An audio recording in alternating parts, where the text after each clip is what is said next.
Puntahan natin si Jazz Paredes para ipakita lang, para masilip natin Ay, kung ganda. gaano kaganda sa Meralco Park. Go ahead, Jazz. Wow! Joey, Chiki Mase, no, tunay nga talagang nagliwanag dito sa Liwanag Park sa Meralco Compound sa Ortigas. Kanina nga opisyal nang binuksan itong parke at kanina ibinida dito yung kanilang ginamit na projector lamp para mag-uhilaw yung itong facade mismo ng Lopez Building.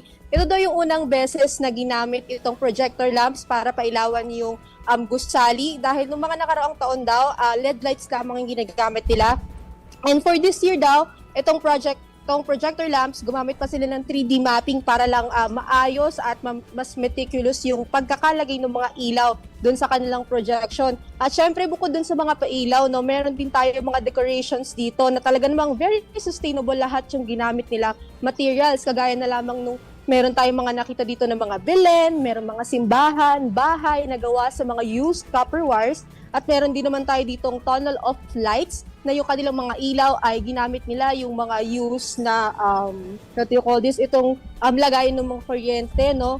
Ang tawag nila dito ay meter covers, ayun. Tapos, yung mga LED lights din daw na gamit nila ngayon ay repurposed.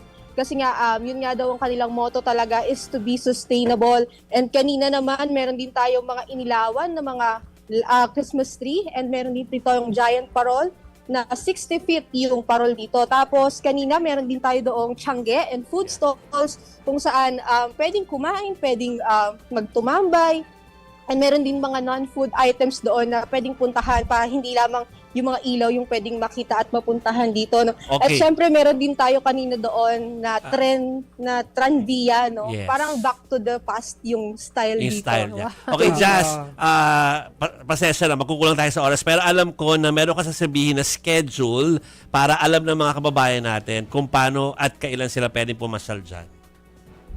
Jovi, Chiki, Masay, dito, December 1, magbubukas sa publiko itong Liwanag Park dito sa Meralco Compound. Bukas ito hanggang December 31. Pero magkaiba yung time slots natin. Mula December 1 hanggang December 1 mula 23 ay bukas 6 p.m. hanggang 10 p.m.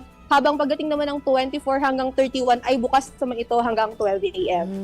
Okay. Planuhin nyo na mga kapatid, Oo, ha? puntahan natin yan. Libre naman yan, puntahan Yun nyo ang na. importante. Si MVP Yes, nga libre nandyan naman. kanina. Oo nga. Nakita ni Jazz si MVP, ang Si ating MVP. bossing. Ayan, nandyan ang kanyang speech po kanina. Jazz, thank you for that Thanks, report. Chaz.